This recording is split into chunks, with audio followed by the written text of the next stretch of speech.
everyone. Thanks for listening to the Science Salon podcast. I'm your host, Michael Shermer. As usual, we're hosted on all the major podcast platforms, iTunes, Google Play, Stitcher, and so on. And if you're watching here on YouTube and our skeptic.com page, I appreciate that. You can support the podcast if you enjoy it at skeptic.com/donate. And we do appreciate all the support we can get. Skeptic Society is a 501c3 nonprofit organization devoted to science education and teaching critical thinking. So, again, most of my guests are nonfiction book authors, mostly oriented to science and technology. My guest today is Charles Fishman. His new book, One Giant Leap, The Impossible Mission That Flew Us to the Moon.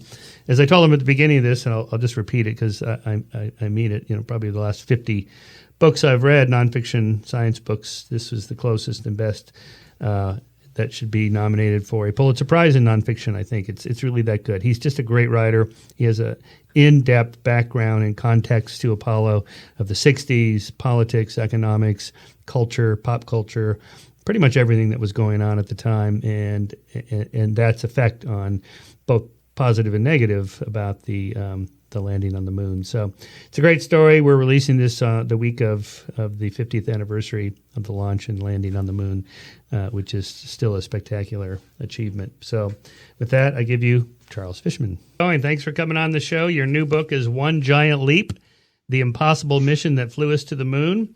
I saw you got a nice review. I think it was in the New York Times. There was a number of books and documentaries, of course, coming out in conjunction with the 50th anniversary. We'll be releasing this one on the day, the 20th July, whatever that July 20 week is.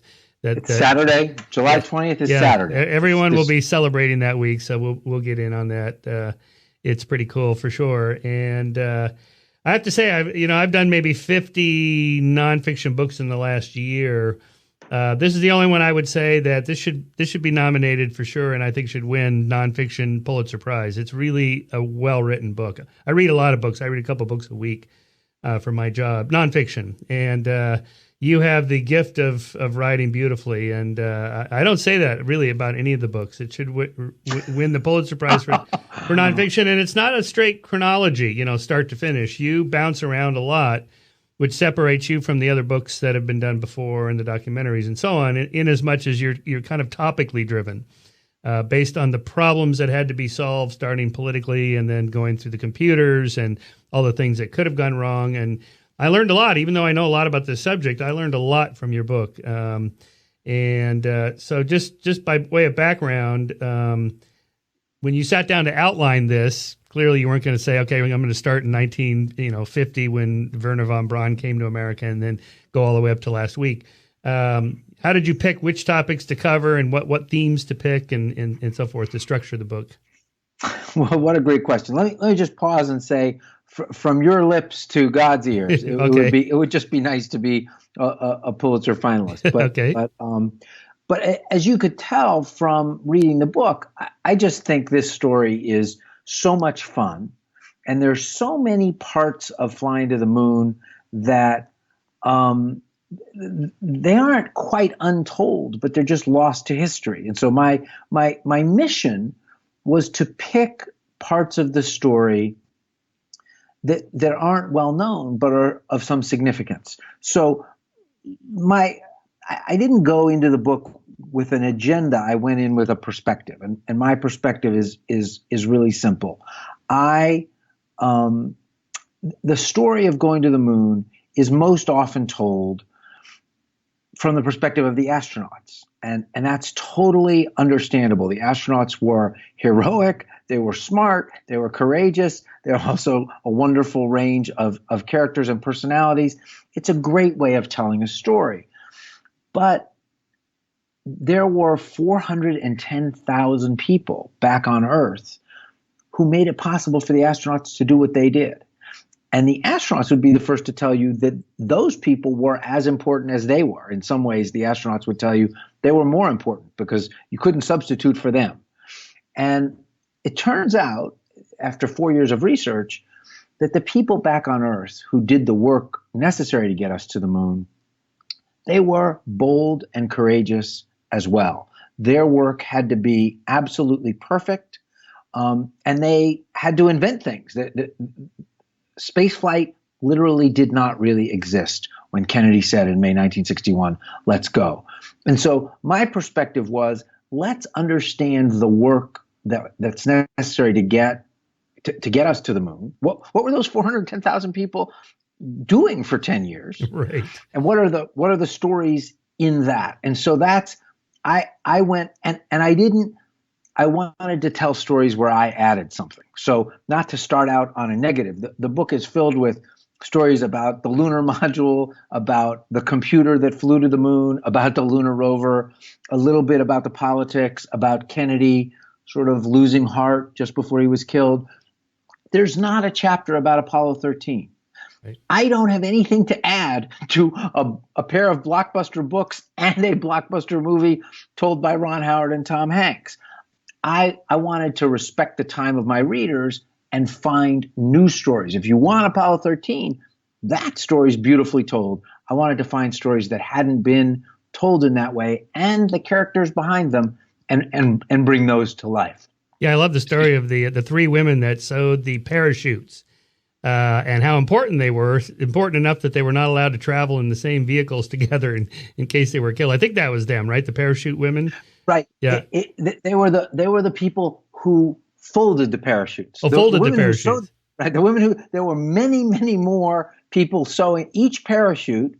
I'm a collector of factoids like this. Each parachute required 2 million stitches. Wow. So that required a factory of people. There were 3 people authorized to fold Apollo parachutes. That crew of 3 folded the chutes for all the 11 Apollo missions. And yes, you have it exactly right. NASA forbid them to ever ride in the same car together because they were so valuable that NASA couldn't afford to have them injured in the same car accident. And so what's amazing is that sort of brings that moment to life in some ways, but it's also a reminder that they understood the stakes at the time. They knew exactly what they were up to. Yeah, I mean, you could go all the way to the moon, get all the way back, go through all the process of almost burning up in the atmosphere and get to the last 30 seconds and the parachute doesn't open and it's a failure. They're killed. And that happened. That happened to the Russians. I think that happened to a couple of Russian missions where the parachute didn't open or there was some malfunction and they're just killed instantly. There was one during that era. Apollo lost one parachute. Now I'm going to forget, and people will yell at me, but I believe it was Apollo 12. One of the 3 didn't open correctly, which probably wasn't the result of it being folded wrong. There was technology to sort of blow them open. But Apollo was designed to land safely with 2. But you're exactly right. You could do the whole mission brilliantly, and the last 30 seconds were as dangerous and were as dependent on the quality of the work that was done months before as any other part of the mission. And it's not like you could get it pretty close. You have to get it perfectly. Like the computer chips have to work, pretty much 100%, or the stitching on the spacesuits, when I think it was chapter 1 or 2, you opened with the guy in charge of that watching Buzz Aldrin bounce around on the moon thinking, oh crap, I hope he doesn't fall. And then one of the stitches breaks and then he dies on the surface and mission's over. Just that one little thing. And I think you said something like, you can't get the spacesuit to be pretty good or 99% good. It has to be 100% good. No, that's exactly right. That was for me, you've actually picked out what turned out to be a really important moment in terms of reporting and researching the book. So I stumbled on this video of the people who designed and sewed the spacesuits. By the way, the spacesuits for Apollo were the work of Playtex Corporation, the Cross Your Heart Bra people. Right. And that division of Playtex, which isn't part of Playtex anymore, still makes all of NASA's spacesuits. So it turned out to be a great choice both for NASA and for Playtex. Wow. And so there's video of the guy who was in charge of spacesuits at Playtex. He joined the company at age 22. By age 30, he was in charge of Apollo spacesuits, which is kind of amazing, given how important that technology was. And he had a group of people in Houston for the first spacewalk, and they were in a mission control, what was called a mission control support room. all the pieces of technology had a room just off of mission control. In case something went wrong, you had the experts right there ready to consult. And all the people in that room, including Sonny Ream, the boss, were like, oh my God, there's Buzz Aldrin dancing around, kangaroo hopping, running, careening all over the surface of the moon. Sonny Ream actually said, I couldn't wait for them to climb up the ladder and get back inside the lunar module.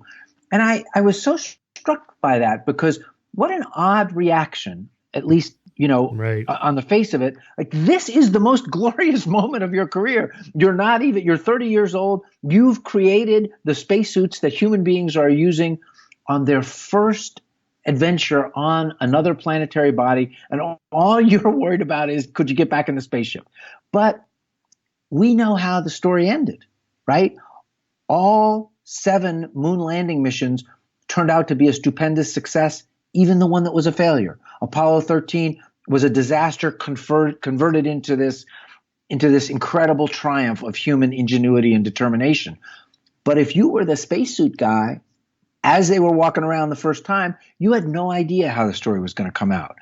And so what was so striking for me about that was precisely to constantly remember that the people doing the work didn't know what was going to happen. And so, yes, the spacesuits were hand-stitched, 21 layers, strong enough to stop a micrometeorite, every stitch hand done. And that's why they were worried. They knew all the things that could go wrong. Not that they were going to go wrong, Right. but they were worried because they knew what could go wrong. And so it was both a human moment and a reminder of the incredible complexity behind this effort. Yeah, reading some of these stories, I was reminded of the behavioral economist concept of loss aversion, that losses hurt twice as much as gains feel good. And so in that sense, it feels good to have a successful mission, but it would hurt twice as much if anything went wrong. So what you're just describing is the kind of relief nothing went wrong, and then later you could kind of feel good about it being successful. Exactly. Yeah. Exactly. Well, It's interesting because there's a moment that I imagine that fits exactly that. We don't ever think about what would have happened if somehow the Soviets had actually gotten human beings to the moon first, and the first flag planted on the moon was that red hammer and sickle, which sort of is just a symbol now. But in the 1960s, that was the banner of communism, of authoritarianism, of oppression. That was the banner of the Berlin Wall, right? And I think it wouldn't have changed the outcome of global politics. The Soviet Union would not have survived because they put human beings on the moon, but it would have sent a kind of devastating message about the power of human freedom versus the dominance of the state. And that's, people often say, well, the whole mission was just kind of a goof, and what did we go for? It was just geopolitics. But the rivalry between the Soviet Union and the United States in the 1960s, in the Cold War is misnamed. There was nothing cold about it. Right. It was people viewed it as a battle for the survival of freedom. And so being able to plant the American flag for all the complexity of America's role in the world, that it's the same thing. That was, in some ways, just getting the flag there was the point. Yeah, as evidenced by the fact that the Vietnam War was going on at the same time. And although it's a Cold War, these proxy wars, people died. Maybe not on the same. Right. There was nothing cold about, and just ask the people trying to escape from East Germany. Right. Yeah, exactly. Right. Well, that leads us to the whole political background. I think probably most people understand, that there was a political element to it substantially. So you have a whole discussion of the secret tapes that were made in Kennedy's White House, which people didn't know about till, I don't know, what was that, 10, 15 years ago, that those tapes were made available. We all know about Nixon making secret tapes, but and Johnson knew about Kennedy's secret tapes, but he kept that a secret for quite a while. I just wrote this conspiracy course for the teaching company, Great Courses, and I have a whole discussion about that Johnson didn't want he wanted the Warren Commission to find Oswald to be the lone assassin, not because he knew there was a real conspiracy, but because he thought if it got out that there was some Russian involvement, then that could escalate things after the Cuban Missile Crisis and all that. We could end up in a nuclear war. And that also, the second part was all the plots that Kennedy had made to assassinate Castro and create false flag operations over Cuba and Miami to have an excuse to invade Cuba. So political tensions were unbelievably high and tense there through Kennedy and Johnson administrations. As this great story about Apollo is unfolding, you have all this other stuff going on, secret recordings. And so, but anyway, back to the point, you show that Kennedy was very, very conflicted about this whole spending $40 billion to plant that flag. Clearly, politically, it's important. But walk us through what the conflict was. And there's this myth that, if we spend $40 billion on going to the moon, we could have bought every kid, 3 square meals a day for a year. We could have built new schools, or we could have ended homelessness in America, or whatever. That's way too simple. But how do those budgets work, and how does that money get allocated, and why was Kennedy conflicted? Okay, well let me just say one thing by way of clarification. Going to the moon did not cost $40 billion, not even close. The original estimate, the day that Kennedy gave the speech in May '61, was 20 to 40. Oh, right. The total spending in the dollars spent at the time they were spent, $19.4 billion. Okay, so it was actually a government program that came in on budget. And we could talk about money. We could talk about money in a minute, because I don't think it was expensive. I think we more than got our money's worth. But let's put that aside for a minute. The politics, I give over a chapter to the politics, or a little more than a chapter, because I think it's important. You talked about Kennedy's secret tapes. I don't think even most of your listeners and viewers know. So just like Nixon had a taping system installed in the Oval Office, John Kennedy had a taping system installed in the Oval Office. And there were only, at the time, 3 or 4 literally people who knew. It was installed by the Secret Service. In the Oval Office, there were 3 buttons that Kennedy could push. One near his chair, one in the mantle, and one in a coffee table. And when he pushed the button, a light went on the desk of his secretary, Evelyn Lincoln. There was also a button in the cabinet room, right by the chair that he typically sat in. And when he pushed that button, the same thing happened. A light went on Evelyn Lincoln's desk, and then she turned on the taping system. If he was in a meeting, she turned on a taping system. There were microphones in the Oval Office in the cabinet room. If he was on the phone, she turned on a different system that recorded directly off the phone.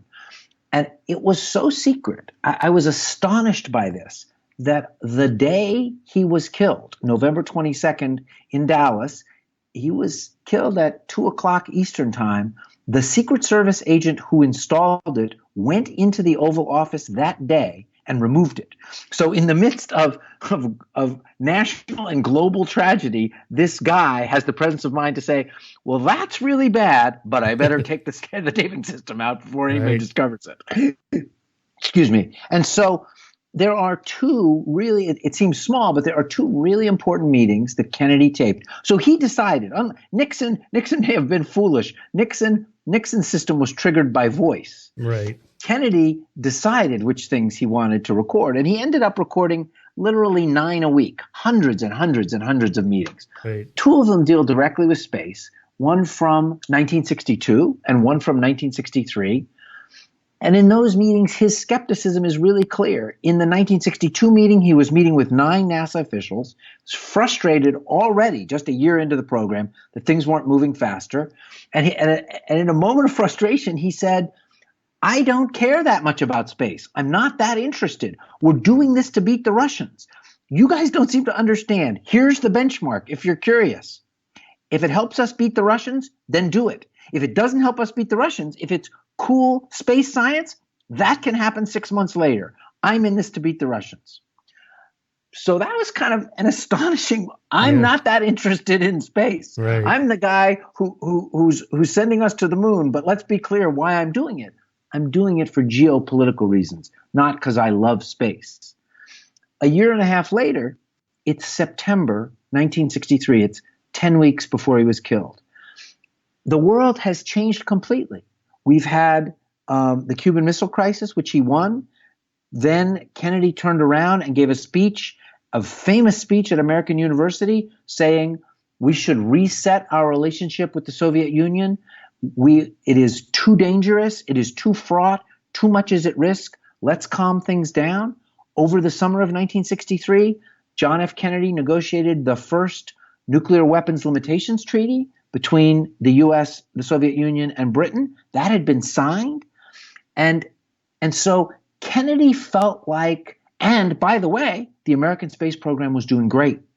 He had visited Cape Canaveral at that point, and we were set to launch an early Saturn booster that would be the biggest rocket that had ever been launched and launch 20,000 pounds into orbit. That first rocket launch of a test Saturn, most of the 20,000 pounds was sand because NASA was too worried about our own historic rocket performance to put any actual technology at risk, right. Like Elon Musk launching a Tesla. Right. But he felt like our rivalry with the Soviet Union had calmed down, and our space program was just about to jump ahead of theirs. And so in this meeting in September of 63, Jim Webb, the head of NASA, says, Mr. President, we're not landing on the moon while you're president. If you're reelected next year and you're president until 1968, we aren't going to make it. And it is astonishing to listen to this exchange, which I didn't, quote unquote, discover this. These tapes were made public, 10 or 15 years ago, but no one pays attention to them. And you can hear the sort of deflation in John Kennedy's voice. We're not going while I'm president. Like, right. and then you can sort of hear him. I mean, there's 30 minutes left to the meeting, but he's sort of like, well, what in the world am I doing this for then? It's costing me politically. It's costing me financially.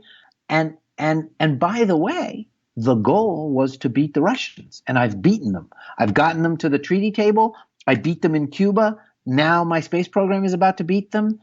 So you can hear him sort of calculating. He actually said in one of those meetings, going to the moon is wrecking the budget. It was wrecking the budget in the sense that there were things he wanted to spend money on, and going to the moon was taking a lot of the discretionary money.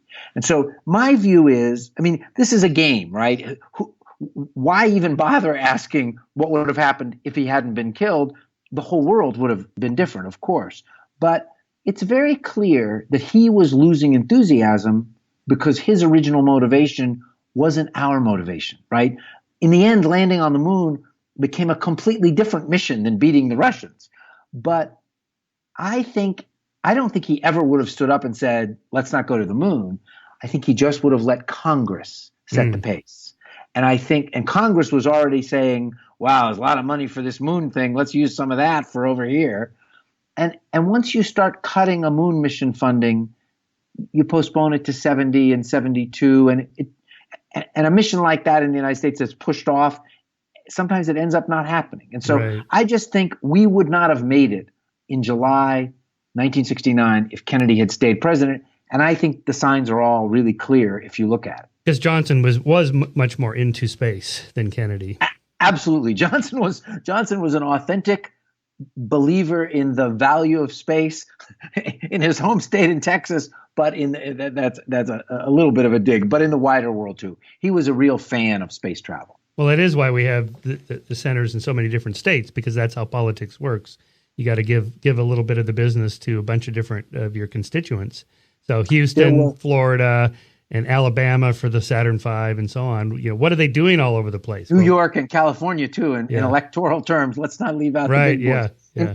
In fact, there were 20,000 companies worked on Apollo. 2,000 of those were considered prime contractors that got big money. Mm-hmm. Every single state in the union had some of those 2,000 prime contractors. So NASA understood how important it was to get the politics right if they were going to make it. Yeah.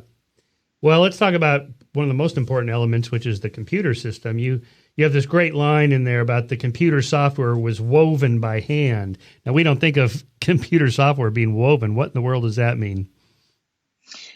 The Apollo flight computers were so important and so pioneering. You couldn't go to the moon without a good, fast computer. In fact, in 1961, when Kennedy said, let's go to the moon, there was an actual debate at MIT about the following question.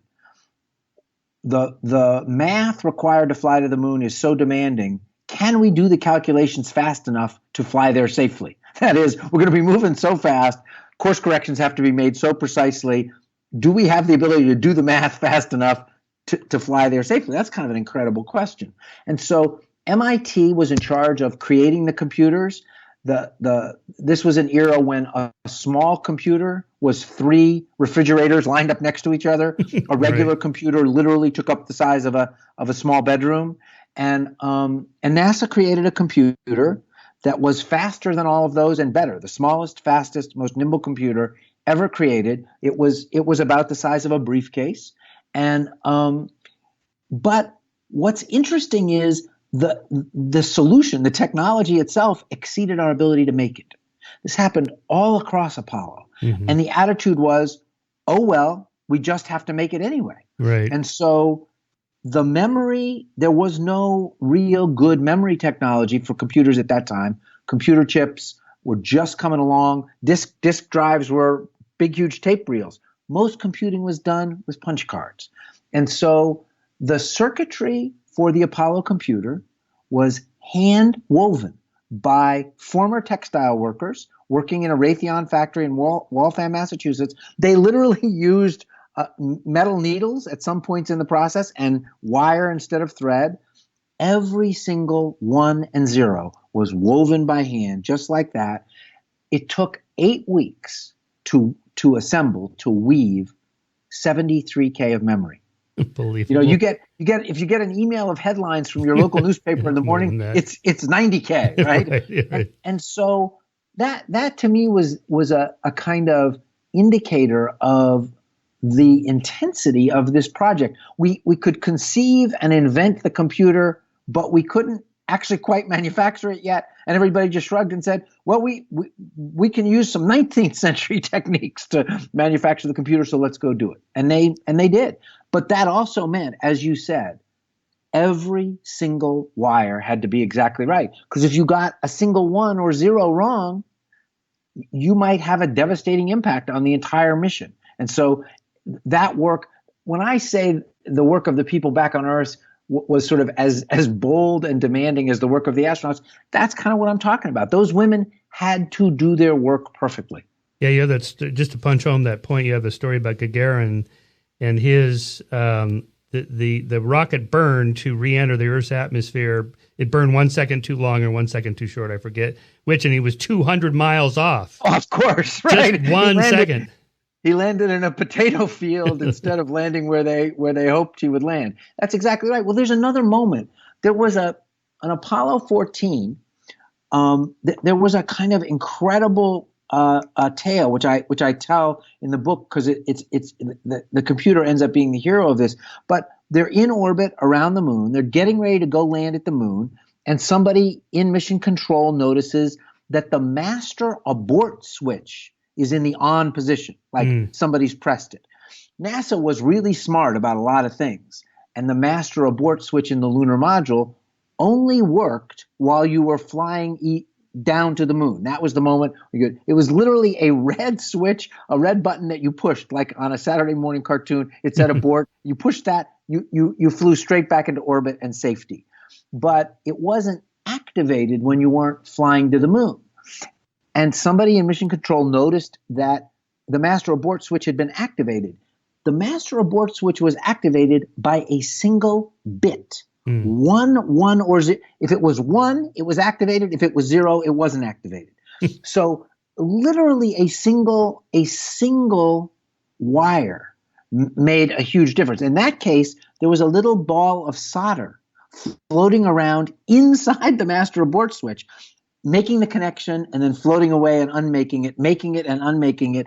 And the computer programmers at MIT, literally in the space of 90 minutes, had to reprogram the computer. They had to send instructions up to the ship to tell, and what they did was they told the master abort switch that the mission had already been aborted and it didn't need to pay attention to anything else. It had done its job. So they fooled it. But literally a single 1 or 0 could have doomed that mission. Yeah, you have the description of the Apollo guidance computer, like the one on Eagle that Armstrong and Aldrin were using, had 3,840 bits of erasable memory, what we call random access memory, RAM today, 69,120 bits of fixed memory or read-only memory. So the astronauts flew to the moon with a computer that had 73 kilobytes of memory, a single emails day, and so forth. On the other hand, they were clever enough to be able to have it do all those things with that little bit of memory. So that's the creative genius behind the MIT program. Well, you're exactly right. What's impressive is not to sort of roll your eyes and say how crazy they flew to the moon with a computer that wasn't as smart as my microwave oven.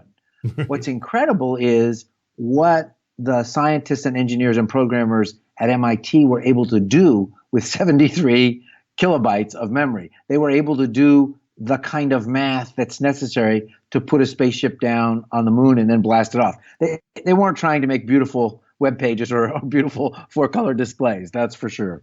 Yeah, to me, the best part of your book is the whole computer story, which I knew next to nothing about.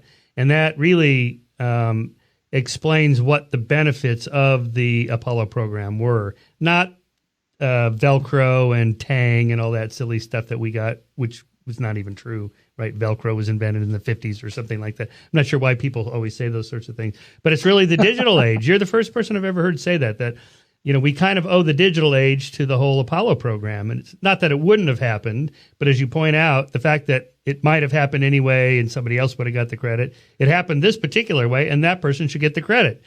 Bill Gates should get the credit for the software. The Google guy should get the credit for the improved search engine and so on. They would have happened anyway, but it didn't happen anyway. Some other way, it happened that way.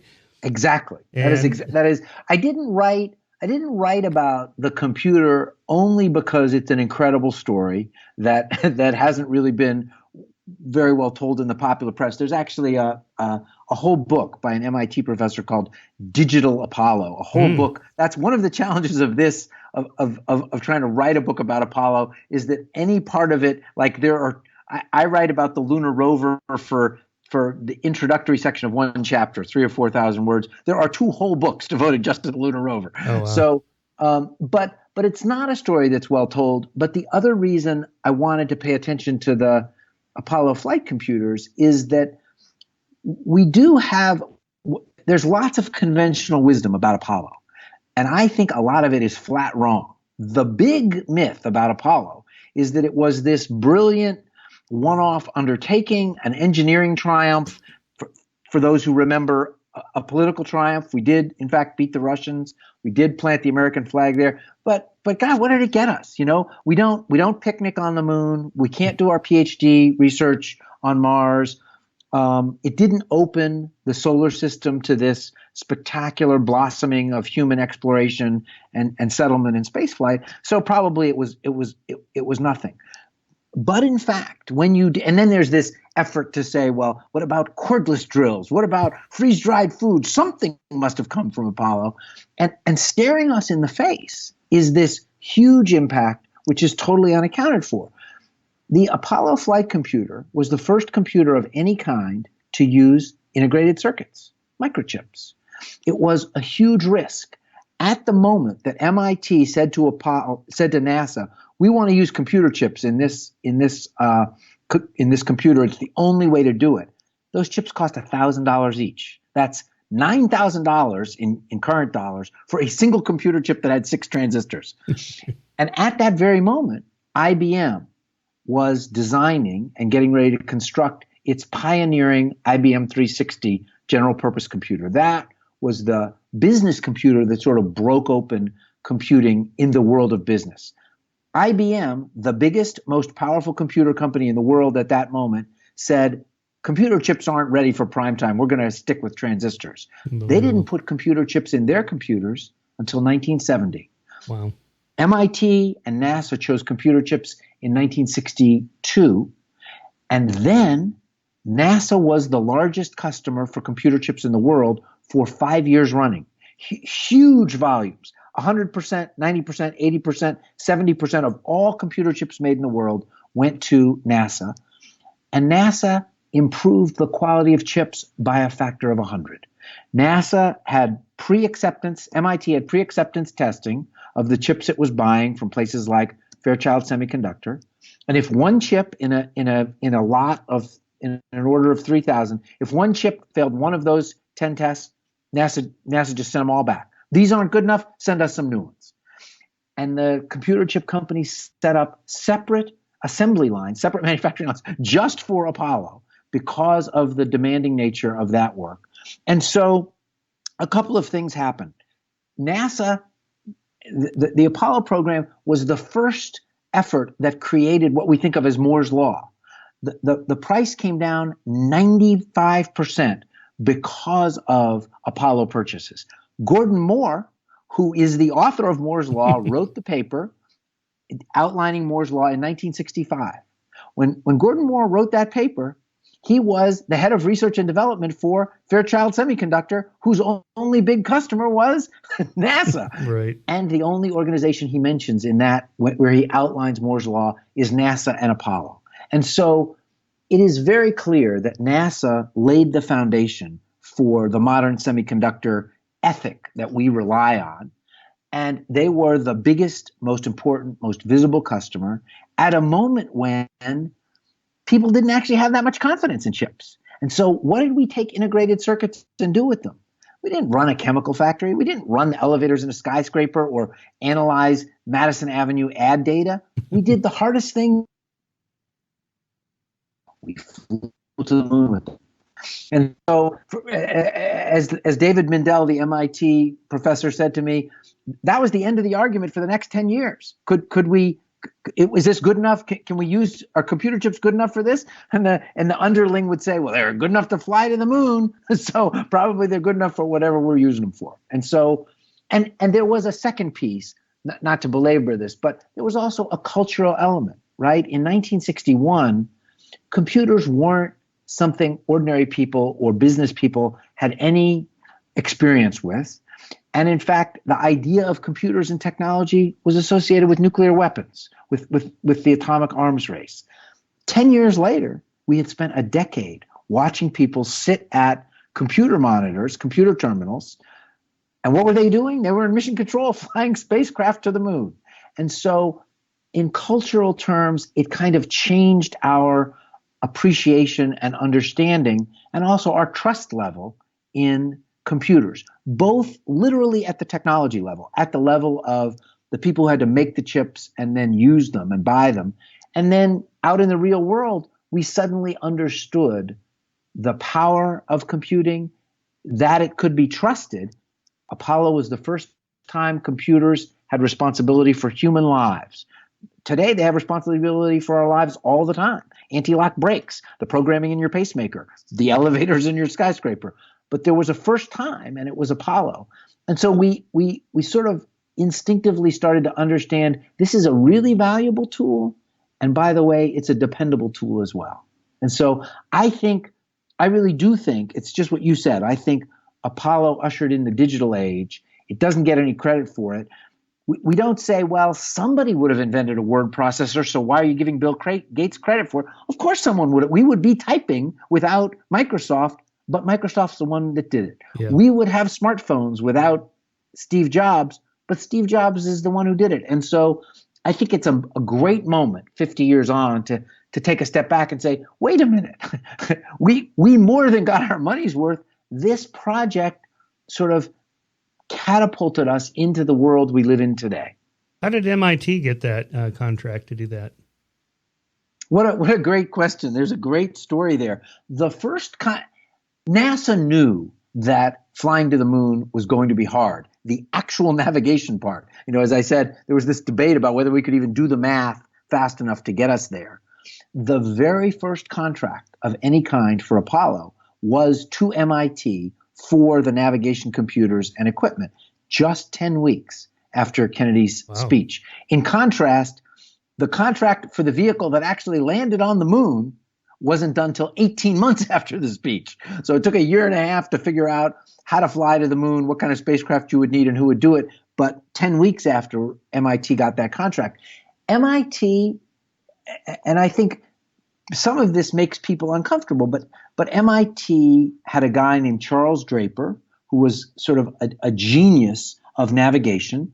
Charles Draper had designed a gyroscopic gun sight in World War II.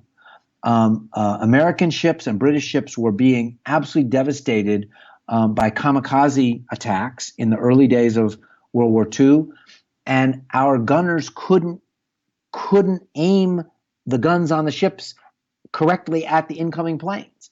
And literally, Charles Draper at MIT designed a gun sight that took the motion of the plane that you were aiming at, the motion of the ship, the up and down motion of the waves, all into consideration instantly. And when you aimed your gun, it sent the bullet where the plane would be. That gun sight, which is not, it's called the Mark 14, not well known outside of World War II circles, saved tens of thousands of lives. That was Charles Stark Draper's expertise: navigation, gyroscopes, movement through space. His team at MIT went on to design the navigation system for nuclear submarines. There were MIT engineers on the first submarine to go underneath the North Pole because they had designed the navigation system that allowed a submarine to be submerged for weeks without ever coming up and sort of understanding where it was by looking at the sun or a compass. And they also designed the early navigation systems for nuclear weapons, because as unappealing as it is to be guiding nuclear weapons, the one thing you wanted to do was make sure the nuclear weapon went where you aimed it. And so they had a key role in that. They designed an early Mars probe that was never launched, that had a little computer and all kinds of navigational skill. And so when NASA went looking for an organization that could handle flying to the moon, MIT was the place that already was doing it. They had the expertise. They had to take the work they had done, amp up the power of the computer, reduce the size, but they knew what the problems of navigating in three-dimensional space were like, and they had actually designed equipment to do it before. And so they were a natural choice. Yeah, it's always good to remember that there was already a NASA and a space program before Kennedy was president. I mean, after he gave his famous "We Go to the Moon" speech, I think 2 weeks later is when Shepard, or was it Glenn, it was Shepard that was launched for his 15 minutes. So obviously the Mercury program was already well underway, and designs for Gemini and maybe even Apollo. I can't remember the timeline, but there was already something of a structure, but that his speech then made it happen. You know, there's that in that moment where he says, and we choose to go to the moon. He said that multiple times, and you point out that there's a kind of linguistic reason why he says we choose to go to the moon. But then he said something like, we choose to go to the moon and do the other thing, not because they're easy, but because they're hard. I forget what the other thing was. That's the famous John F. Kennedy speech about the power and value of spaceflight at Rice University in 1962. And you've got it exactly right. We choose to go to the moon because it is hard. No, we choose to go to the moon and do the other things, not because they're easy, but because he ruined his own great life. What people were like, the other things? What other things are we talking about? Yeah. We're talking about like pulling on your moon boots? What? And I think it's really too bad, because it's no fun to quote that line either verbally or in print, because you have to put that phrase in. I think what he was thinking about were these conversations he had with NASA. He's thinking about all of the technology, all of the work that had to be done to make that mission possible. And I don't know why at that moment it occurred to him he needed to plug that in there. But that's as we said earlier, he was constantly saying to NASA, don't do stuff you don't have to do to get there. And they were saying things like, well, we have to send surveyor probes to the surface of the moon because we don't know anything about it. And if we're going to land human beings, let's put some robotic probes down first and figure out how deep the moon dust is and what the surface feels like and how it reacts. And so that he was thinking about it, and he would have said, I don't want to land unmanned probes on the moon. I just want to go. Right, and then NASA was, no, but you can't really quite do it that way, sir. And so that's what was it. The other things were sort of all the things that were meaning we weren't getting there fast enough. The stepwise science to get there. Yeah, I love this portion of the book toward the end. Right alongside the race to the moon, President Kennedy, President Johnson, and Congress, and even to some degree President Nixon, applied themselves to exactly those problems.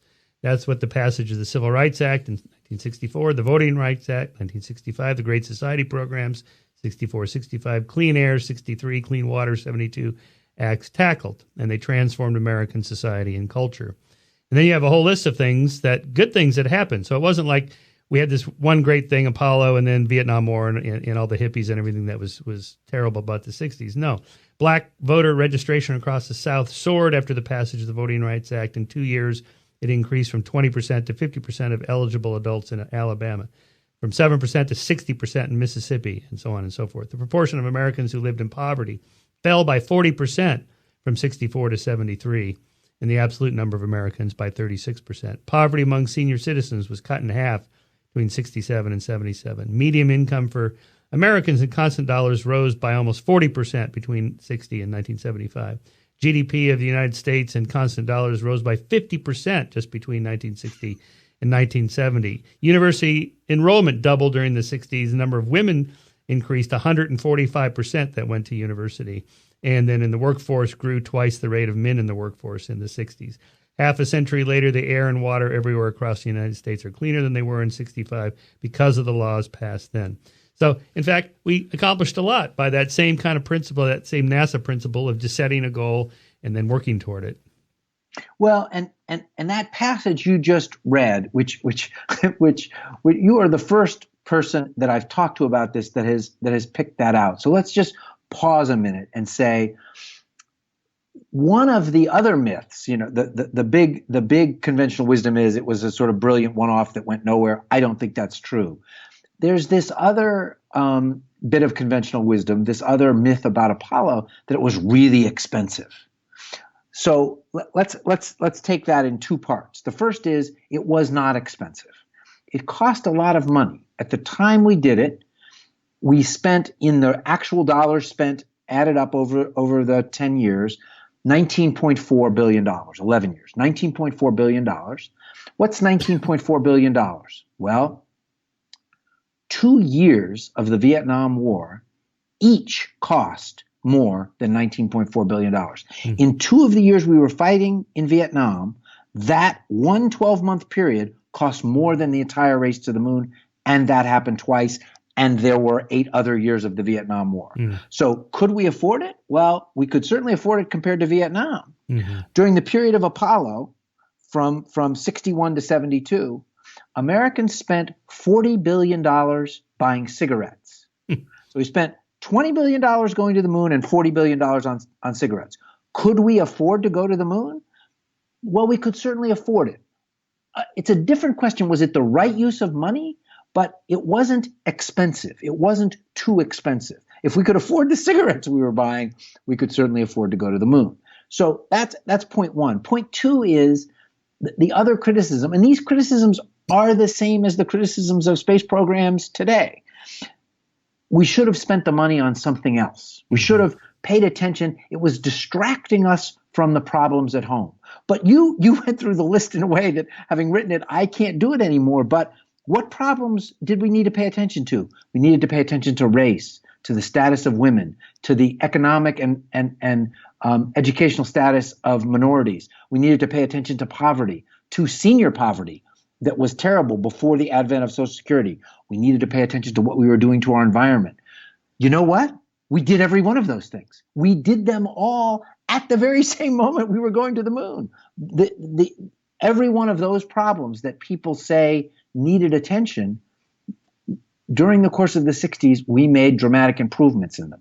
Now, we went to the moon and that was done. We did not fix poverty in the United States. We did not fix civil rights in the United States. But those are different kinds of problems. And there was no way of fixing them, so to speak, as of 1971 and never having to tend to them again. And so the idea that the United States didn't have enough attention or didn't have enough resources to tackle more than one kind of problem at a time is just yet another myth.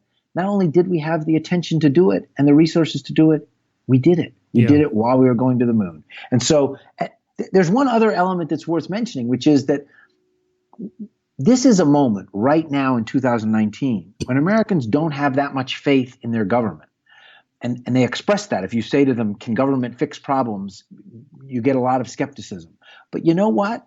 It was the government that figured out how to fly to the moon. That project, you don't put it aside, but if you take into account the Apollo 1 disaster in which 3 astronauts died during a test on the launch pad, that project came in on budget, on time, and it was a success. We imagined something that was impossible to do. It was a dramatic and worthwhile undertaking in all kinds of ways. And then we did it. We did it for the money promised, and it was scandal-free. And so that was the same government that was really screwing up the Vietnam War, the very same government at the very same moment. And same guy, Johnson, that escalated things, who loves space so much. It's just and the same guy. Yes. Such contradiction. Yeah. I mean, you watch all these Apollo documentaries, they're so inspirational. The one on CNN the other night was just great.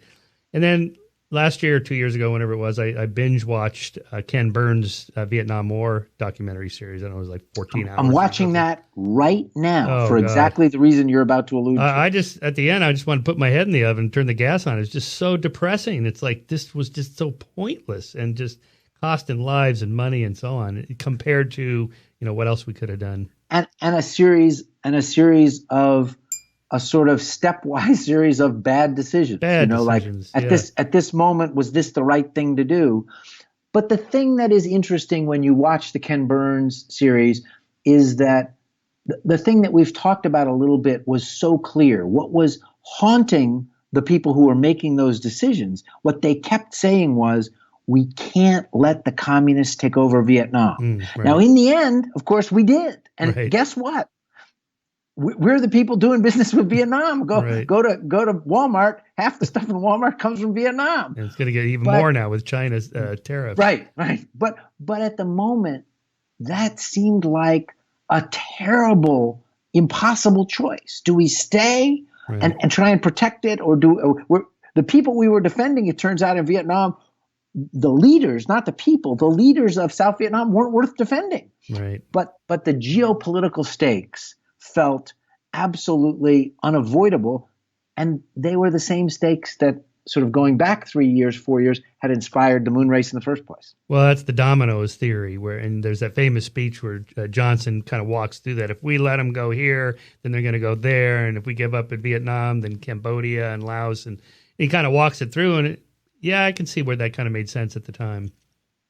Well, in fact, Kennedy had made that same kind of comparison in the speech in May 1961, in which he says, let's go to the moon. The first 2/3 of that speech is about the Cold War. It's about military spending, civil defense, how to literally more money for Voice of America to counter the propaganda of the communists. And he made the same point. He said, any one nation that we let slip into the communist side triggers other people to say, well, if they should go, we should go too. And so it wasn't some kind of athletic rivalry like between Duke and UNC in basketball. It was a really serious battle for, people thought of it as a battle for survival. Perhaps the worst branding in the history of the world is the phrase Cold War. There was nothing cold about it. Yeah. Yeah, last year I went to Moscow for a talk, and I visited the Space Museum, which is pretty impressive. I don't know if you've seen that. I've not been to Russia. I would love to. They have the dogs, Stelka, what is it? Strelka and Belka, right? They're there stuffed, and it's really, it is pretty amazing what they were able to accomplish, without the kind of infrastructure we had that NASA put together there, MIT, for example. What they were able to accomplish. But also visiting their war museum, they have, they don't call it World War II. They call it the Great Patriotic War. Right. And for them, they were liberating Europe from the Nazis. And, they lost whatever it was, 27 million. 20 million people. We lost like 450,000 Americans. That's nothing. They lost that many every month or so. And so I can see why they feel like, America's taking too much credit for what they had done. And then also, I was thinking about this with my conspiracy course in terms of real conspiracies and when you're not paranoid enough. One example I give is Stalin, who was notoriously paranoid to the point of having people killed, wasn't paranoid enough about Hitler with the non-aggression pact, the Ribbentrop-Molotov pact, and Hitler ended up invading the Soviet Union, even after the Brits were warning him, the Germans are massing troops on the border there. They're probably going to do something, and he ignored it. And this is one reason he was so paranoid about everybody after that. And so you can kind of see from their perspective, yeah, we have to put our toehold around the world to protect Russians because look what's happened to us in the past. So it's just this kind of interchangeable perspectives. I try to put my mind in the mind of somebody else. It is really valuable. Right. It's like, really valuable to sort of look at the world from the other end of the telescope. I was thinking about that the other day with Kim Jong-un. If you have nukes, America does not fuck around with you. They'll talk to you. They'll give you a chair at the table. They're not going to invade you. And it's like, so that in his mind, he's thinking, fuck it, I'm going to get nukes because I want a chair at the big table with the big boys, and then America can't fuck with me anymore. So they don't, right. They don't ignore. They don't screw with you, but they also don't ignore you. Well, that's true. Yes, that's right. That's right. Anyway, so kind of pulling back, we've been going almost an hour here. Another portion I loved how Apollo really did change the world. Perhaps the most revealing illustration is how quickly we started using going to the moon as a shorthand way of talking about what Americans were capable of in the transformative age of the 1960s.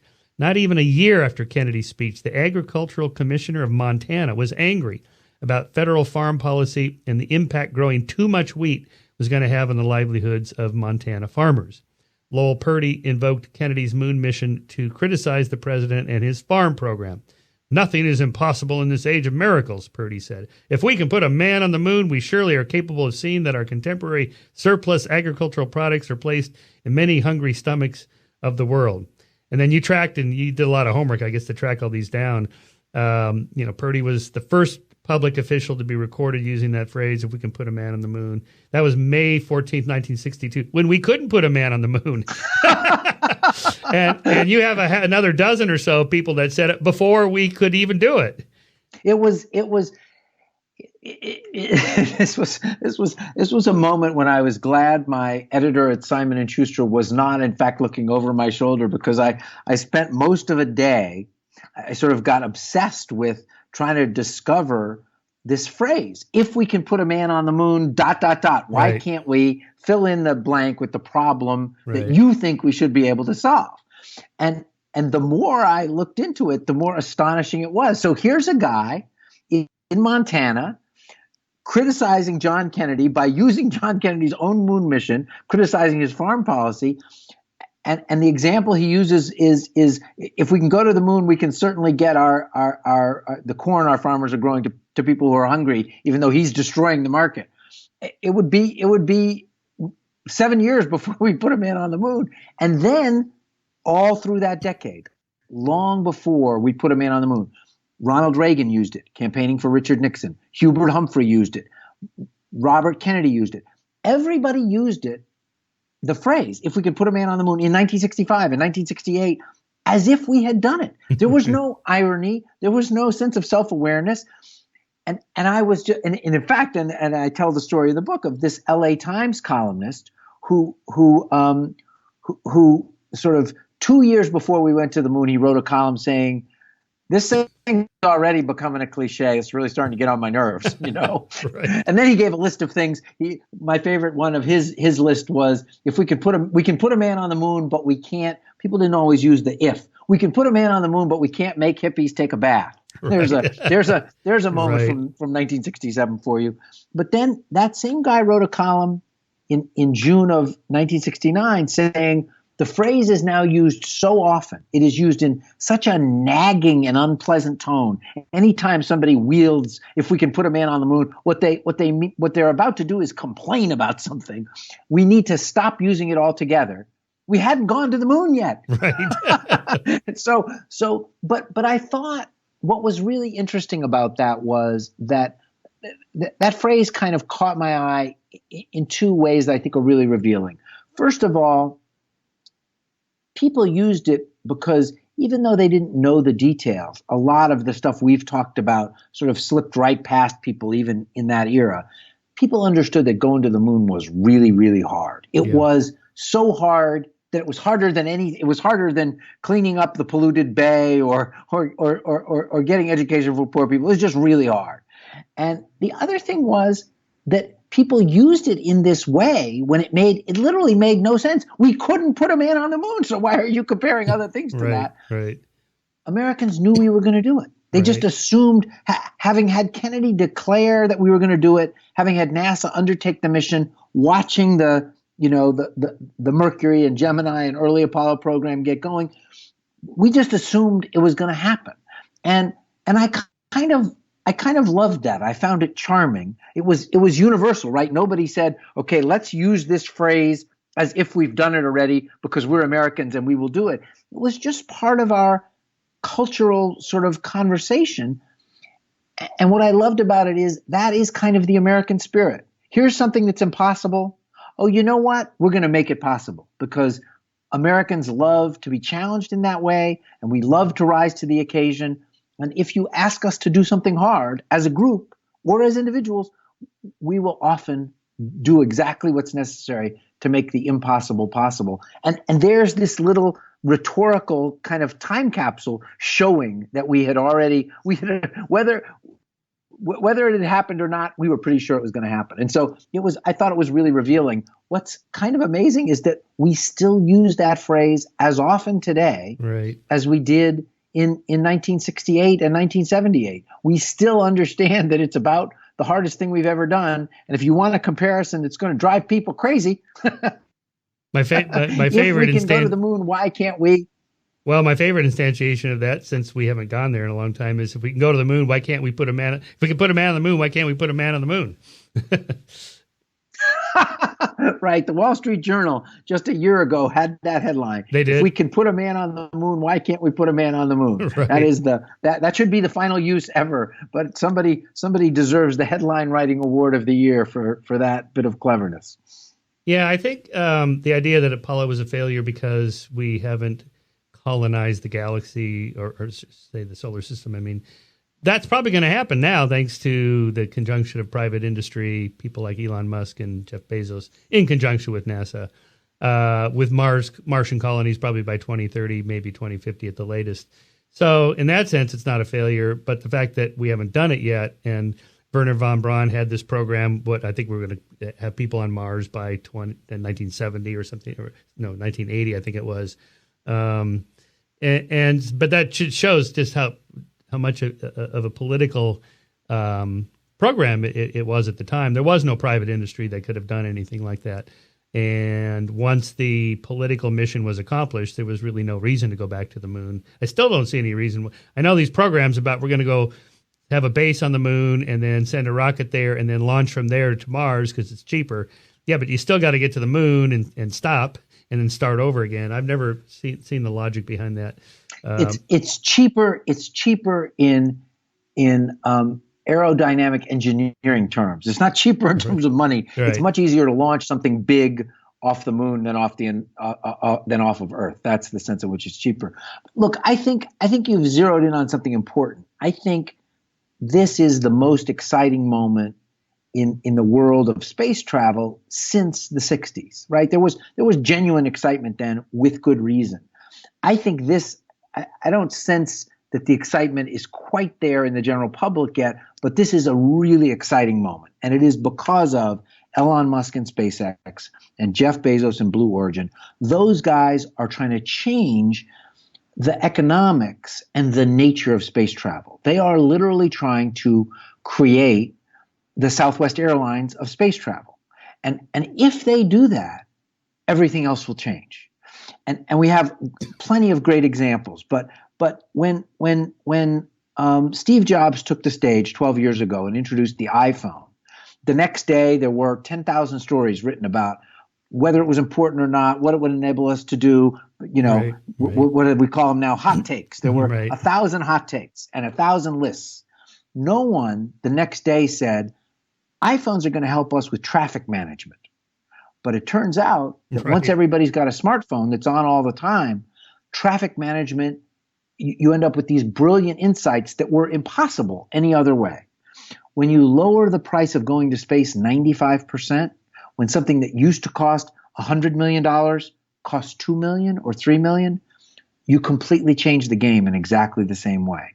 Right now, every square foot of the landmass of Earth is photographed every day by a private company called Planet.com.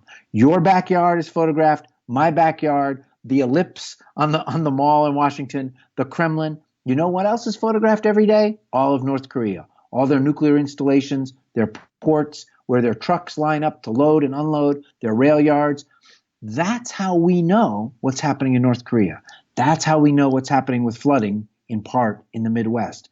The fact that every square foot is photographed every day gives you insight and data that's unobtainable any other way. It's being done by a private company with a constellation of relatively small satellites, and it's being done because of this era of inexpensive launches and microelectronics. That's just a tiny taste of what's coming once you bring the price down, once you bring the risk down, and once you make the process more routine. Jeff Bezos hopes in the next few years to be launching space flights to space every week, just on Thursday, right? And that seems crazy now. Often there are fewer than 100 space launches a year worldwide of any kind. Right. Imagine if Jeff Bezos is doing 52 himself, right? And so I think the kind of space age that we need is not a space age that relies on appropriations from Congress or from whatever the appropriating agency is for the government of China. What you need is a space economy, and that's what's coming. I'm not sure we will have bases on Mars in 2030. Going to Mars is going to turn out to be really hard in ways Elon Musk probably knows about but isn't talking about. Right. But soon you will be able to go do your PhD research in orbit. I think in 2030, the way people at big companies do a stint in Delhi or they do a stint in Beijing for 3 years and then come back to the US, I think you'll be able to do a stint in orbit because it'll be really valuable for whatever career you're in and also for your career positioning. And so I think we are literally at the dawn of that sort of Jetsons age that we thought we were going to get in 1969, but we got something different. But I think we're about to get that. I think 500 years from now or 1,000 years from now, historians will look back and go, well, look, we had the Apollo mission, and then right after that, private industry got involved. They won't know about this 50-year gap. 50 years won't seem like a long time 500 years from now. But in the book I say, this is a little cheap, but I say it was such a leap that really what we've spent the last 50 years doing is catching up. Mm-hmm. And that's true. We did something that was totally extraordinary, but as you say, we sent cars on the last 3 missions. We designed and built an electric dune buggy and shipped it to the moon, and then we drove around in it. That's kind of just this wonderful antic moment. But it changed the whole nature of exploring the moon. In the first 15 minutes of the first car on the moon, those astronauts covered, Scott and Irwin, covered more distance than the other astronauts had covered their whole time on the moon. And if we hadn't done that, Americans were really losing interest. Like after Apollo 14, it's like, okay, we went 4 times. One of those was an almost disaster. We went back to prove that Apollo 13 was an exception. But we got 3 more. What are we going back for? Right. And then NASA said, we're taking the car this time. We're going to go on a road trip. And it really did change the science. Going to the moon, when you talk about things we got, let's pause a moment and say, going to the moon changed our entire understanding of the formation of both the Earth and the moon. We actually understand the geology and the history of both our own planet and our satellite in ways we wouldn't have if we hadn't gone to the moon. And that happened on those last 3 missions. But the critics actually will say it couldn't have been very important because no one's tried to go back in 50 years. Right. And that's it. It was important, but that's a worthwhile argument to kind of wrestle with. Yeah, I just had Robert Zubrin on the podcast last week with his book, The Case for Space. He's a real visionary, and his argument is that had Wernher von Braun got his way, the first graduating class of Martian high schoolers would be graduating this month. It's like, oh, come on.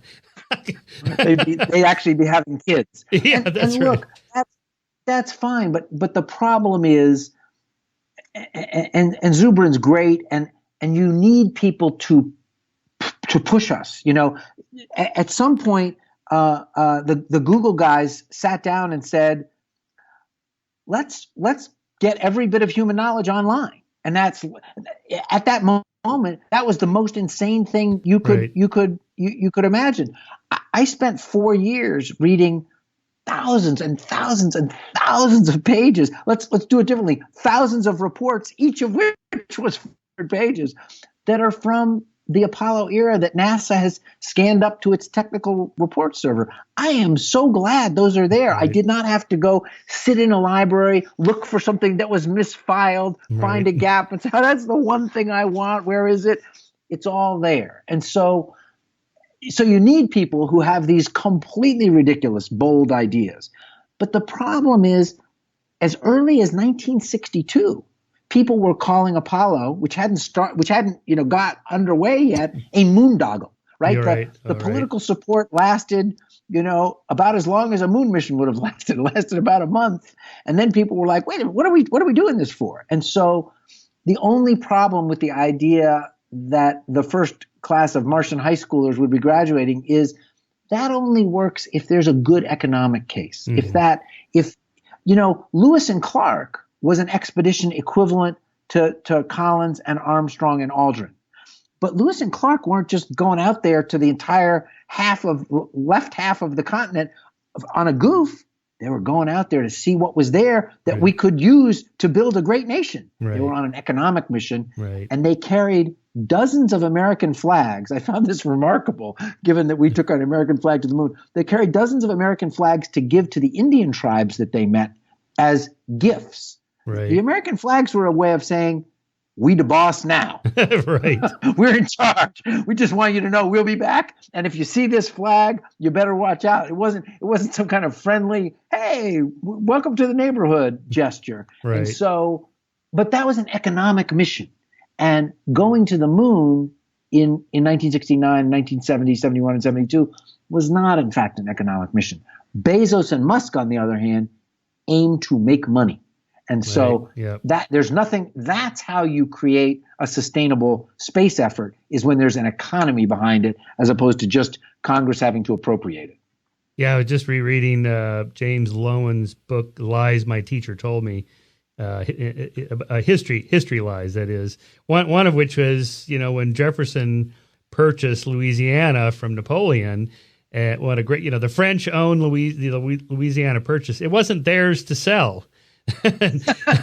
Until so Jefferson sends Lewis and Clark, take the flags, so we because how do we own it? Well, we put flags out there. Well, we went right. We owned it through sheer political power. Although the flags on the moon, I think the flags on the moon were not quite the same, because I think by the space treaty no one's allowed to actually take ownership of an extraterrestrial body. Right. No, the flags on the moon were, and at the time they said this very, very specifically. The flags on the moon were purely a moment of sort of human celebration. Here, we've come. No, there was a treaty signed right in the mid-60s. I think it was literally 65 or 66 that is still in force, that says no one can lay claim to the territory of an interplanetary body. It does leave open this question of how, if we're gonna, when you've got 6 people in orbit in the space station that are citizens of a country, when you've got, if you send 5 people to the moon and you set up a little moon base like what we've got in Antarctica, again, the quote unquote governance isn't that significant. 30 years on, when you've got a place where people live and work all the time, where new people are born that are citizens just of that, it would probably be a worthwhile and fun exercise to sort of think through how outposts should be governed, because at some point in the not too distant future, it's going to become an issue. Oh, I've written a story about this. Could be published in Quillette shortly on governing Mars. What happens if a tyrant controls the oxygen and the water? It's not it's not like you can just move 50 miles further west or 1,000 miles further. It's not like you go to Utah and just start a new religion and just say, because there's nowhere to go. You have to have air and water. So I think what a wonderful. And to switch hats for a moment, what did you conclude? Well, I talked to a lot of different people that probably you would need multiple air sources, multiple companies or governments or whatever that control air, so no one can have a monopoly on the air. The concern would be someone like Elon Musk seems like a good guy, but his descendant says, I'm going to take over Mars, and if you don't follow me, you'll do what I say. You won't breathe. Right. Yeah. So that you'd have to have a way of controlling that. I asked Zubrin that, and he said, freedom, just lots and lots of different sort of colonial states or whatever, and they'd all have their own form of oxygen, and you could just move to one of them if yours turns bad. I don't know. This is so far off. Again, it's like, we're going to do what? It just seems insane. But but the point, right? The point you raise is very good. And in fact, I actually recently wrote a piece for Politico about the lessons of Apollo, like for the current era, what can we learn from Apollo? And one of the points I made, and I think this is really important, I don't think NASA is that good at operational efforts, right? The space shuttle was a brilliant technological achievement, but it never did what NASA promised it would do. It never really had a great purpose. There was a certain aimlessness about it. To be honest, the International Space Station falls into exactly the same category. A brilliant technological achievement. They do a great job of supporting it, and the folks up there live well. They do some constructive work. But why are we there exactly? Right. And so I think NASA should be focused on really hard spaceflight problems. One of them, which is kind of what we're talking about, is we don't really know how to pick the right 6 people to put in a small space who are actually going to successfully work together, and who will also have tools for, if somebody gets a little batty, managing that in a successful way, let alone picking the right 20 people or 30 people when we get there, where in fact the dynamics actually get much harder. That's one big. There's another big space problem. If I was the space czar, I would let Musk and Bezos and their colleagues chase the operational stuff, which they are going to turn out to be great at. We need spaceships that have artificial gravity. You don't see any fictional shows where people are struggling to get their pen and to drink and to go to the bathroom. And the corrosive, one of the really hard parts of space travel is that zero gravity is terrible for human bodies. Yeah. It's just terrible. And it would be great to figure out how to solve that problem in a practical engineering way. Now, again, one of the myths of Apollo is it was just an engineering challenge. There weren't any fundamental breakthroughs required to get to the moon. Well, talk to the 400,000 people who did it. They'll tell you that quote, just an engineering problem often requires a lot of breakthroughs. But this is a perfect example of something that would change the course of spaceflight and that would make the future much more accessible. But it's not the kind of thing a commercial operator is ever going to do. So I think there are really hard problems, and one of them is this space psychology. How do we figure out how to get good? I mean, when people came, this happened all the time. When people came from Europe to the New World, they were on the ship. They landed. They set up a colony. They lasted 2 months. They didn't end up agreeing about what to do next. They just split off and went and made another colony. But as you say, on the moon, on Mars, that's not going to work. And the consequences of an argument could literally be fatal very quickly. I was at a SETI conference, and one of these SETI scientists was talking about setting up like this mirror. Well, it was the gravitational mirror experiment, where you put like a telescope out at L1 or L2, I forget which it is, that point between the lunar gravity, and I forget exactly what it is, but it's way the hell out the there. balance point in gravity between us and the moon. So you had all the math and the theory of how then these telescopes set up at L1 and L2 could then look at a far-off galaxy and see something behind it, mirrored and so on. And someone asked, well, how do you get a spacecraft out there to stay at that one particular point? He goes, oh, I don't know. Those engineering guys, they'll figure that out. It's just an engineering problem. It's like, just floating at L1 is not the easiest thing in the world. Exactly. Oh, those guys, they know how to do this kind of stuff. And that's not so easy. There's a wonderful moment in the book that I was it was another one of those sort of stunners. This was in the very early days after Sputnik. And MIT was designing this Mars probe, which helped them figure out how to fly to the moon. But it was before Kennedy's call to go to the moon. And they were trying to figure out how you would send a small robotic probe to Mars. Like, Mars is over there, we're over here. What's the mechanics? And they thought, well, one thing you need to know is, where is Mars exactly? Like, what's the course of Mars? When does it arrive at each point? And so right down the street from MIT, then and now, is the Harvard Smithsonian Observatory, the huge astronomical outpost, very pioneering place in the early 20th century. And so this senior MIT professor, Dick Batten, goes to the Harvard Observatory and says, so this is what here's what the probe looks like. We're going to Mars. How do we get there?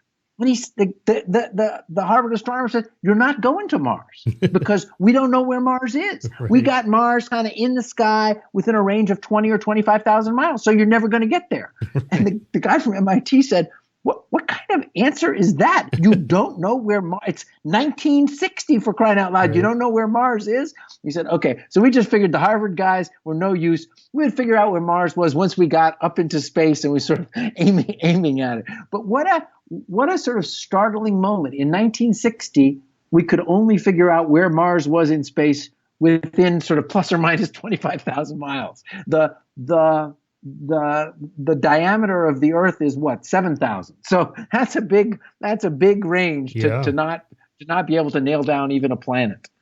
Well, that's right, and the JPL scientists that do all the unmanned space probes, they have to get the probes out there and figure out exactly where that particular moon is. Or one of my favorite examples is I think it was Cassini, I think, that went through in between the rings of Saturn and the planet itself at just some tiny little slice, and it had to do it just right because if you hit the rings, there's too much small debris that would ruin it and so forth. And so I said, well, how did they know how to do that? The orbital mechanics guys, they got that all figured out. Well, that has to go back to the 60s when that problem arose. How do you know where Mars is or anything to send something to and it? It's not. If you're not doing it, it's just like, I got those people over there doing the math on that. But everything counts on every one of those terms being perfect because you're traveling 20,000 miles an hour. And so if you miss by a second and a half, you're way in the wrong place. So the math really, it is a moment when you can pause and appreciate being able to do the math absolutely perfectly. When I was a kid, so I was born in 54. So when all this was happening, I was building the little model kits of Mercury, Gemini, and Apollo and getting the little toy rockets to launch and all that stuff. And Wernher von Braun was like a Greek god to me. I mean, like, this guy, we're so lucky to get him. And then I in your book, I said he was 33 at the end of World War II. It's like, wow, he comes to America and he's in his early 30s. Yeah, I mean, you think of these guys, they're seasoned, grizzled scientists and engineers and so on, but a lot of these guys were young. Then, unfortunately, that after the Holocaust came onto the cultural scene after that miniseries with Meryl Streep, that kind of put the word Holocaust. And then in the 90s, it became more apparent. There was a lot of stuff going on that everybody knew was going on. And then the stuff came out about Wernher von Braun, knowing that a lot of the Peenemünde rocketry for the vengeance weapons, the V2 rockets, were made by slave labor. What's the status of his reputation now, given the fact that everybody is so hypersensitive about those kinds of things these days? Between great man and, well, morally questionable character or whatever. What's your sense of that? I mean, I think just what you said is exactly right. He was a great man. He was a visionary. He was a great engineer and a great scientist. And, you talked a little bit about sort of imagining the alternative. Werner von Braun, as a young man, in his 20s and 30s, was a Nazi.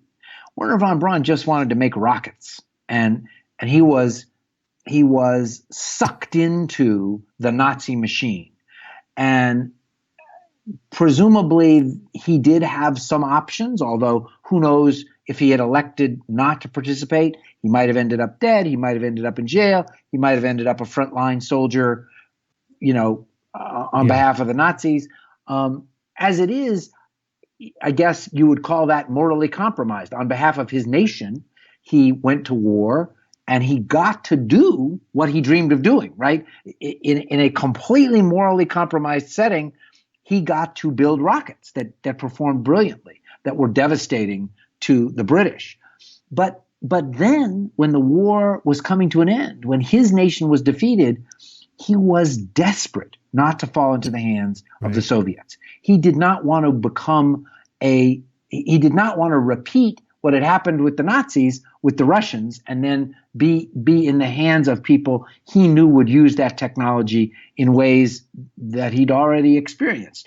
And he literally contrived. It was a really elaborate undertaking to surrender, including 200 members of his team, to the United States. So, and then he came to this country. He worked famously with Walt Disney on this series about space travel. There's the former Nazi rocket genius working with Walt Disney.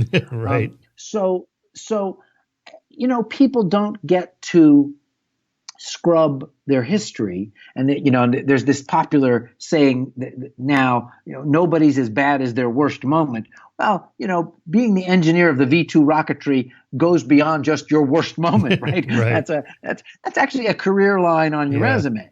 But in the end, back in this country, Werner von Braun turned out to be a force for good. That doesn't undo what he did, but why isn't it good that he turned his talents to something valuable, and that he understood right as the war was ending, pure opportunism, of course, but he understood that freedom was going to be the right path for him. So I just think, I hope that we have reached the stage where what we can say about people is not his achievements on behalf of going to the moon undo this over here, or all of that Nazi stuff is so appalling that what he did later he should not get any credit for. The political leadership of the United States are the people who brought him here. They're the people who said, we can harness this for good now. And he jumped in. He didn't need to, at that point, he was an American. He didn't need to participate. And so a complicated character. And so let's just absorb him in all his complexity and appreciate both what he did, but not whitewash what he did before what he did for Apollo. Yeah, I was just looking up the lyrics to Tom Lehrer's song about Werner von Braun. Gather around while I sing you of Werner von Braun, a man's whose allegiance is ruled by expedience. Call him a Nazi. He won't even frown. Ha, Nazi schmatzi, says Werner von Braun. Don't say that he's hypocritical. Say rather that he's apolitical. Once the rockets are up, who cares where they come down? That's not my department, says Werner von Braun. And this was, he must have wrote this late 60s. That's it, man. That's Tom Lehrer at the top of his game. The people in the audience may not know Tom Lehrer was the Jon Stewart of the 1960s and 70s, an absolute genius of satire. And that's right. That's Werner von Braun. But we got to take advantage of his opportunism in the end. And so, that's okay. Yeah, again, you put yourself in somebody else's shoes. So, his whole life he wants to be a rocket scientist. it's not his fault that the Nazis came to power, whatever. And he's given this position. Look, you can either build rockets under these conditions, or you're not building anything, and you can just go back, or you can die, right? Or you can die, or whatever. Right. Yeah. Right. So as I say, that was the moment of true moral compromise, and maybe you would say of 27-year-old Wernher von Braun, that showed his true character. But most of us at 27 are not our best human beings. Right. Yeah. Again, and most of us, of course, are also not given the opportunity to bring down Great Britain. So that's right. Yeah, that's right. Well, Charles, we've been going almost an hour and a half here. So I know you have other interviews to do. You're on a book tour, right? You're up in Seattle on a book tour. I am in Seattle on a book tour, and I am delightfully leaping from one corner of the country to the other. I was in Raleigh earlier this week. Then I was in Milwaukee. Now I'm in Seattle. I'll be in Cambridge right after the July 4th holiday, and then St. Louis at the St. Louis Public Library, and then Princeton, New Jersey at the Princeton Public Library. So I've got a bunch coming, and of course now people can hear my riff with you. That's right. More Fishman. That's More right. Fishman on Apollo than you could possibly swallow. Well, this is going to be a busy month in July for you, especially with the 50th anniversary. One Giant Leap, The Impossible Mission That Flew Us to the Moon. It's a great read. Beautiful cover. By the way, I love all the plates that they put in there, the high-res photographs and all that. It's just really, really super. Oh, by the way, the flags, are the flags washed out in white now? Do you know the American flags? Absolutely. These were probably the Apollo 11 flag, sadly, was knocked over the moment the ascent stage lifted off and sort of sent rocket thrust flying everywhere. Later, they put the flags a little bit at a remove. There have been satellite photos from orbit in the moon showing, I think a couple of them are still standing. But think about a flag, an American flag that simply was mounted on Key Biscayne, Florida, or on the coast, the Pacific coast in California, out in the sun for 50 years. It would be faded. There was nothing special. These were store-bought flags that cost $5 each, nylon. These flags don't have any atmosphere protecting them. They had blasted by UV. Yes, they have. If they're still recognizable as cloth after all that UV radiation, they have faded to paleness. I would be surprised if there's any. Only if there's some folding that sort of protects the fabric. Right? Would you see? But we can go to YouTube. We know what the flags look like. That's right. Yeah. Yeah. There's just so many great stories like that in your book. I hope it does well. It deserves it. It's a great book, and you have a good July because you're going to need it with this 50th anniversary coming up. Thanks for doing the show, Charles. Michael, I so appreciate your appreciation